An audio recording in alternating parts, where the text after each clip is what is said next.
This past year, one of the ones that was kind of not exciting is I generated about $2 million worth of sales. In fact, I actually had to stop selling because the ability to fulfill was not actually there. What it is it's helping me discover, like, look, this is a piece of your business that's actually weak. This is something that you need to actually come in and change. But if you make this change, it will make it so that you're less fragile.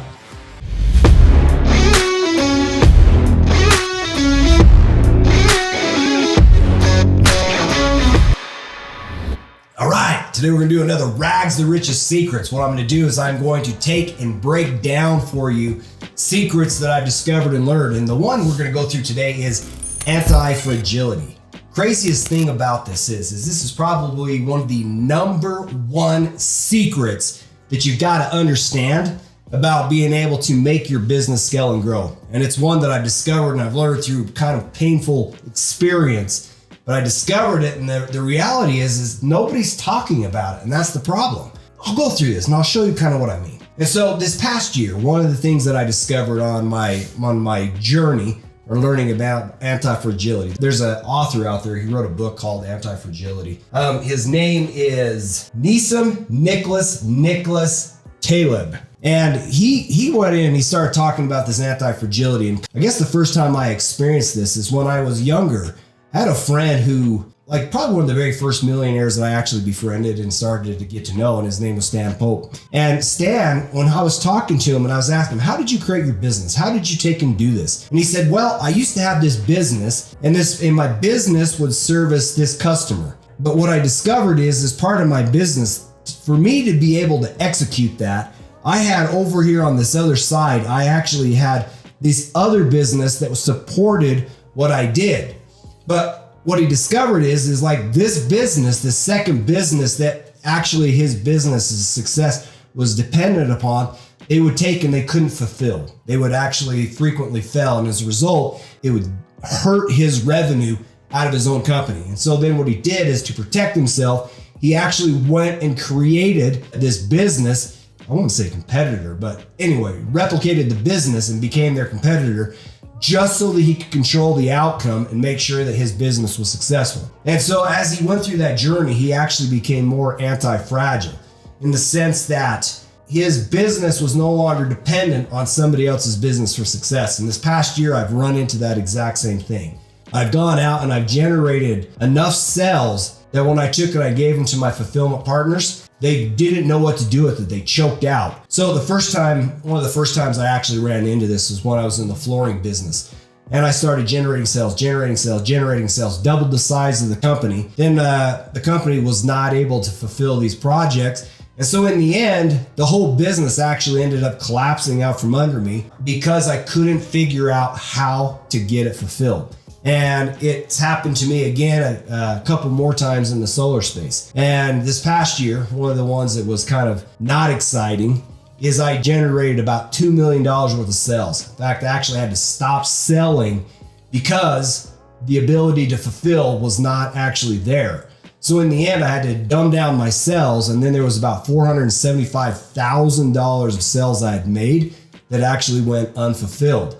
And so as I'm looking at this and I'm pursuing the antifragility, what it is it's helping me discover, like, look, this is a piece of your business that's actually weak. This is something that you need to actually come in and change. But if you make this change, it will make it so that you're less fragile. Therefore, you can take and scale and grow your business, and so that you can become more profitable. And that's what I discovered. It was kind of a painful experience when I first started uncovering this. Now, I think I've mentioned in the past that I used to work at a place called Raytheon Missile Systems. And when I was in this corporate America job, it hamstrung how much money you could make. 40 hours a week is kind of standard. They expected 48 as standard protocol from you working, because they put you on salary and then they expected 48. It wasn't 40. And so you'd put in 48 hours, and at the end of the year, after you crushed it, you killed it, or you did whatever, you donated this massive amount of time, you would get like maybe a 6% or an 8% rate increase. Basically, the only way they could hand you a pay increase is by taking and siphoning it off from your coworkers so that they could then reallocate that money to you to give you a larger pay. And so your success came at the expense of your coworkers. And it was based on performance, but you wouldn't go in there and say, oh, your salary is going to double. You're now doubling, right? And it wasn't until I left Tucson, Arizona, and we moved up here to Utah, that I actually had my first taste of figuring out how to become anti-fragile. And so when I made this transition, that's when I started getting into a entrepreneurship type experience. But what I discovered when doing that is I was able to double and triple my income by not being tied to that pay scale and that structure. Like, you got rewarded for performance, and as you got rewarded for performance, you then was able to make more money and scale up. And that's the big thing that I discovered this past year is, how do you become anti-fragile? And it's crazy, nobody talks about it. But if you stop and just take a second and look at your own particular experience, you've probably gone in and you've had these setbacks, and then it was like, it's frustrating, right? And you ran into this wall, or you ran into this thing where it's like, dang, that just didn't work out the way I wanted it to. But if you stop and you pause, and you say, okay, so there was an outcome that I actually didn't appreciate, therefore I'm going to make a new choice. And you played that game of new choice. This thing happened, I didn't like the outcome, new choice. As you take and you start making those new choices, you can then step into an environment of becoming less and less fragile, or anti-fragile. And when I read this book, it put things into perspective, because instead of saying things like, why did this happen to me? This past year, I made a ton of sales. $475,000 went unfulfilled. So $475 went unfulfilled. I could say, holy crap, why me, right? Or you could say, wait a minute, so how do I make my business less fragile so that I don't experience this again? But by not experiencing this again, I can build a better business that can then scale up and handle volume that these fulfillment partners I've been using have not been able to successfully do. And so instead of saying, why me? It says, wow, what can I do with this opportunity to change it and to create it? And so that's what I've done. I'm going into the direction of becoming anti-fragile. Instead of just generating sales and making it so more revenue comes in, I'm gonna make it so that I can control more and more and more of the process. I've seen this actually over and over again, like people that do e-commerce and stuff. They would do, like, say, do a drop ship or some sort of fulfillment type business. And they would discover that the fulfillment partner would drop the ball, therefore would make a mess out of their business because they couldn't fulfill it. And then in the end, they could lose their account or get banned or suspended. And so then in the quest to become anti-fragile, they then get their own warehouse. And inside their own warehouse, they then start putting their own products in it so that they can take and fulfill it. Like when you look at Amazon FBA, you have to ask the question is why does Amazon create this Amazon fulfillment and this FBA? It's because they can control the outcome and ensure the product gets delivered to the customer.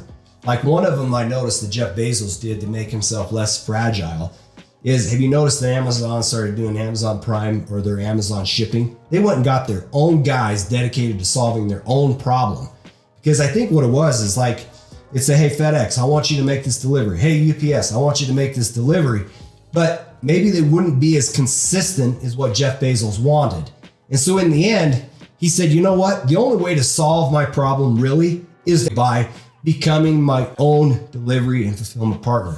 And so you see it again, he became less and less fragile. He started controlling the outcome. He started controlling products inside the warehouse. Then he started controlling the actual fulfillment of it. And you'll see there'll be other things that he'll do to make himself less fragile. So like one of the ones I'm doing this year.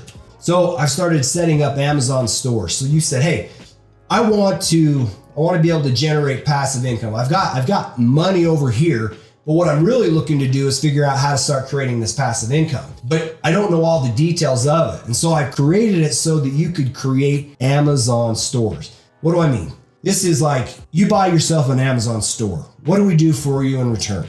And we will take and put all of these products inside, hundreds of products and SKUs. We will then do the sales so that you actually don't have to do it. And in the end, you get a monthly, or actually it's bi-weekly check from the sales that you generated, where you didn't actually have to buy the product, source the product. You didn't have to do any of that. You just got yourself an Amazon store set up. And as a result, Once you got the store set up, you get the cash flow and it becomes an automated business.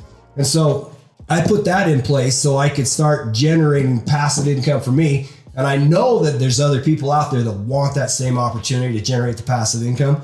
So I put it in place where you could actually get your own Amazon store. So I did that. The other thing that I did, and I shifted in my business, you'll see this poster back here, is called the Solar Lords. What I've done is on the Solar Lords, because I keep running into this brick every time I sell, I outsell the fulfillment partner.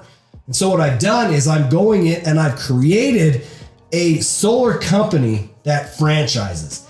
It goes in and franchise. So if you go, like you're in the solar space, you want to be in the solar space and you're like, hey, I want to do this. I don't know how to get started. I don't know how to sell it. I don't have access to financing.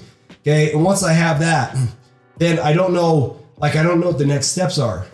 I don't have my own account. I don't have an install team. If you think of it, like all the different steps that you're going to go through to be able to set up and to create your company so that you could actually start selling, there's a lot of hoops. I have a friend right now who's trying to buy a solar company, and basically it just has this stuff in place. He's going to pay probably north of $500,000. And I'm like, you know what? I could go in with my partners, we could set this thing up and make it so that a guy could actually day one get himself a franchise and literally start selling under his franchise, making money day one. So why is that a big deal? Because here's what happens in the solar space. These solar guys, they'll start working with you on a team. But then what they'll do is because they want to cut you out, they will then go directly to the installation partner. Therefore, they cut you out, and it's frustrating. It's frustrating as you work in the solar space, as you're recruiting, as you're building people up, you're building out assets to see that happen. And the big thing is how do I close that gap? How can I prevent that? And the real answer is become the solar company. They call it an EPC. It's like engineering, procurement, something like that. But so made it so that you could literally get a franchise and become the EPC partner with your own installers, with everything in place from day one, where you could literally go out there right then and there and start selling it.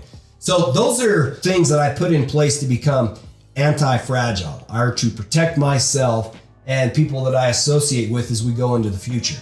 He's got some secrets in here that he took and he dropped on you that were pretty profound.